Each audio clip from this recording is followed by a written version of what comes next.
Hi. So here we are on week 7 of Wellbeing Wednesdays. It's mental. I just had to look at the week again and see where we were up to. It's so crazy. And I'm here with Claire, the FFA, and we are here with Laura Forbes today. And we were chatting about relationships during lockdown and how they've been affected. I'll hand over to you, Claire.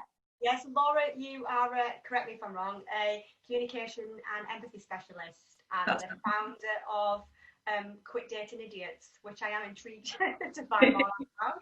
And do you want to tell us a little bit more about yourself? I know from the information you sent me, you are actually a domestic abuse survivor. And did that lead you to setting up Quit Dating Idiots and specialising in NLP and communication empathy work? Yeah, so I got into personal development like over a decade ago, and neuro-linguistic programming, so NLP, which is all about communication and how we can improve our results in life by changing our language that we use internally and externally. So that's always fascinated me. And I've always been interested in like human dynamics and relationships and communication. So yeah, I got into it through that. And then over the years, I've like kind of niched into relationships as well. But with the abuse stuff and like narcissistic abuse is quite like a common theme. Well, getting a lot of airtime at the moment. It seems a lot of people have experienced it. So yeah, I've been helping women in particular. I know men can also be victims of it as well. And just exploring that and looking at the dynamics that lead to those kind of situations as well. So do people reach out to yourself then? And have you, if that's the case, have you noticed during this last few weeks that of things like you had more people reach out and things increase? I haven't noticed that particularly because, and I've seen in the media that there is an increase in that. And there's obviously because people are spending a lot more time together and don't necessarily have those means of escape that they would normally have, be able to get out of the house.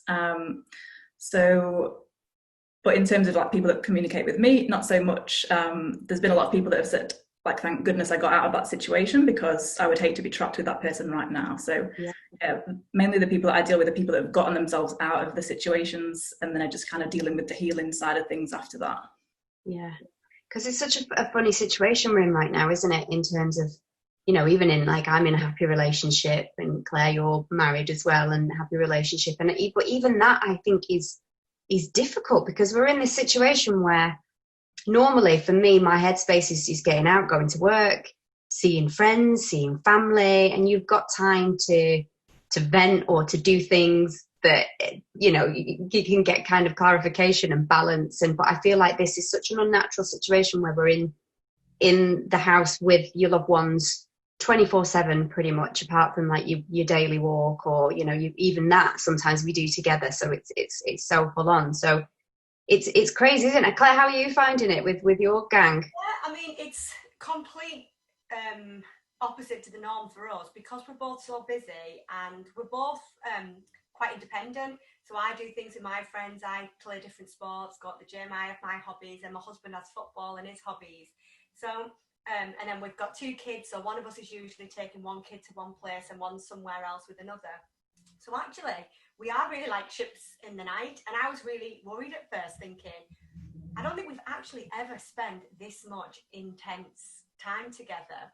But actually, for us, it's not been as bad as I expected it to be. We've obviously had like odd bickering and things like that, but we've actually got along really well. Which, considering we spend so much time apart, I was quite shocked at. But me personally, and I know my husband is as well, I'm really missing that me time and my hobbies and my things with my friends. As much as I love being with him and the girls, that I do miss that. And I also worry slightly, and I don't know whether this is going to come across as sounding awful, that my kids are going to become too over reliant and dependent on this situation that we've got now, where I'm almost like this full-on, hands-on, here 24/7 mum.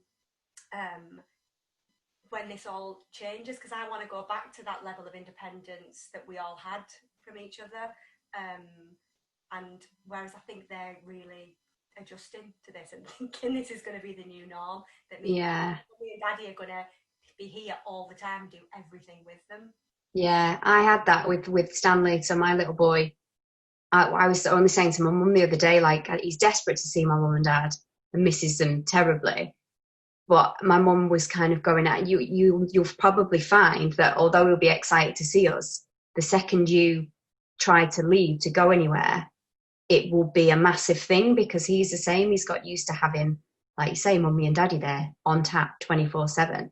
I mean, are there ways that we can kind of deal with that, Laura, when it comes to it? Because I imagine that when it does come to it and suddenly we're allowed to go back to work and things like that, that it is going to be a big shock to the system. Yeah. So with things like that, it's like a period of transition, isn't it? So it's like communication is, if they're old enough to communicate and check in with them, like, how are you feeling? And explaining to them that this is obviously not the normal, even though it is like the new normal for now. But it's same like when a child goes to nursery for the first time and there's that transition period where they get used to it. But by the end of the week, they'll be back to normal, because people and humans just tend to adapt to the situation in front of them, and get used to it pretty quickly. So I think checking in with them and just making sure they're feeling okay emotionally. In terms of getting their needs met, it's a good kind of opportunity to find out what the child needs, and make sure that that's being met still when situations return to normal. For some people, it's obviously like quality time. Like, one of the things I talk about with clients in terms of relationships is the love languages. So we all speak a different love language. I'm not sure if you would have heard of the 5 love languages by Dr. Gary Chapman. So there's a book all about it, and it's basically about how we get our needs met. So usually, like in early childhood, we will develop a love strategy or love language, as Dr. Gary Chapman calls it, which is how we learn that we are loved. So for example, if a caregiver or parent buys us nice presents to show their affection, then we would look for that in a partner when we get older to see, okay, they bought me a gift, that means I'm loved. Or if we're used to being told like certain words, like words of affirmation, that makes us feel special and loved. And so when we get into our adult relationships, we replicate that. Or for some people, it's physical touch, acts of service. So physically, like doing something nice for another person. So they're the love languages. And when we go into adult relationships, we look to replicate those. And sometimes there's a mismatch. So sometimes in relationships, if you're feeling a little bit unfulfilled, that's one of the first places to look, to identify what's your partner's love language, and what's yours, and then see if there's a mismatch and how you can start to bridge the gap. So for some people, they like to be told, like, I love you. They like to receive little notes throughout the day or texts. And for their partner, that's really low down on their list. And their partner might prefer like the physical touch. And so it's just like a mismatch of speaking different languages. Neither person really particularly feels heard and fulfilled in that situation. So it's just about seeking out, like, when is the child most happy? What are they getting from you now that they don't normally, if that's the case? And then how can you make sure that in that transition period, when things go back to normal, that those little key things are still being touched upon to make that transition as smooth as possible. I'm just we had some questions sent through to us, and one question was around being in a house with older children, so not little kids, so almost like a lot of hormones and things going, is how do you approach getting something off your chest in a house full when you're conscious you don't want to create an atmosphere because there's nowhere for anybody to go to get that space apart from maybe another room? So how do you approach being honest and getting something off your chest that's bothering you? Yep, that's a great question. So one of the key things for this that can be applied to any kind of relationship, whether it be work, home or family, is the gentle startup. So sometimes, depending on our personalities, obviously there's a bunch of different personalities, especially like when you're in a pressure cooker as well. So some people are quite used to being able to just say what they're feeling as it comes up. Some people kind of bottle things up and then erupt. So it's best to catch it early. So if something's starting to trigger you or annoy you, like, first is to check in and go, okay, what exactly is happening here, and kind of see if you can kind of like get clarity on what the specific issue is, because sometimes there might be something that's annoying, but if you look on this, that's just like a symptom of an underlying issue.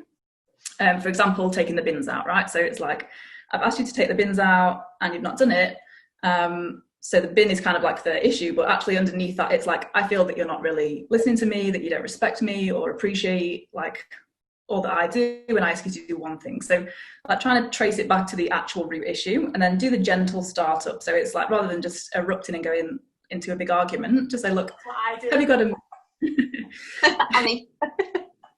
like, have you got a minute? Like, can we like, so because as well, checking in where the other person's like in their day, in their mental state. Maybe they've just got off a work call, or they've just broken up with a boyfriend, girlfriend. So checking in, like, how are you feeling? Are you okay?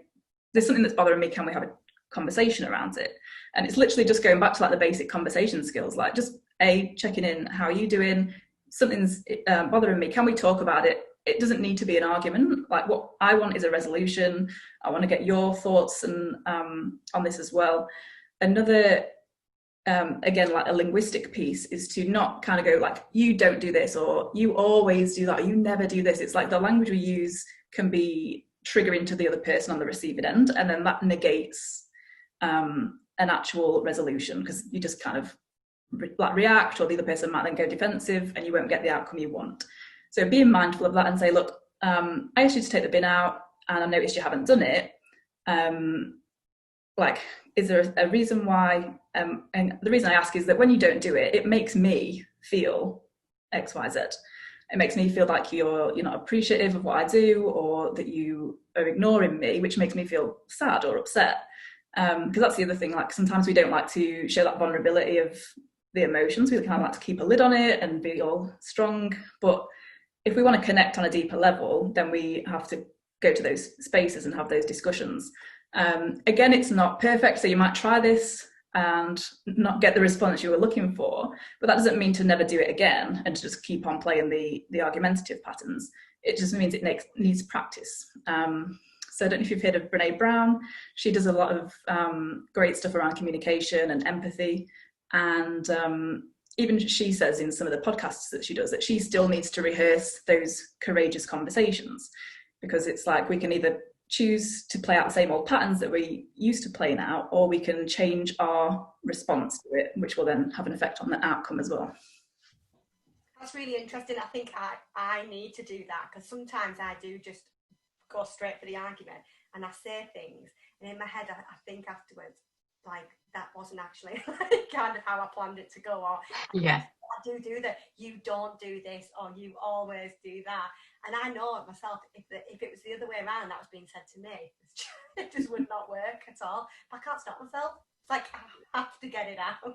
yeah, like you've got to say something. But again, I feel like in this situation, it's like, because all of our emotions are heightened and stress levels are higher than normal, and I'm finding like anxiety levels are much higher than normal, and the kind of unknown and the loss of control.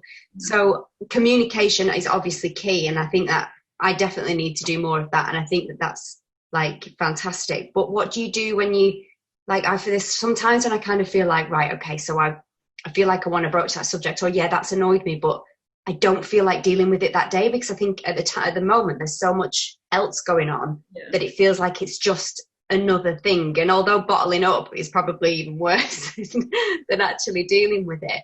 Yeah. Is there a way of kind of like dealing with, I don't know, I don't really know what I'm asking, if there's a way of dealing with what we're going through right now for ourselves before then dealing with the relationship side of things, whether that be with our children or husband, partner. Yeah. Absolutely. So like you said, despite like the actual circumstances we're in, that also triggers off, like, no matter what's going on in the household, is like internally, what are we going through? How are we interpreting this? Like for a partner, they might feel they have their own stuff going on, like if they take a hit in their income, or they've been furloughed or laid off or whatever, then they're dealing with that, like having to provide and all that kind of stuff internally, which is their own little story to deal with. So it's like, I think your point is kind of pointing a little bit towards like what's internal for us and then what is external. So self-soothing is a great thing to master. So that's like when something triggers us, if we're not in the mood, or the other person's not in the mood, or it's not the right time and space to go into it, is to go, okay, how can I soothe myself right now? Like, can I go and like take time out? Can I journal on it? Can I sit and meditate, dance it out, whatever? And in doing so, take a step back and gain a bit of perspective on, again, what's the actual issue.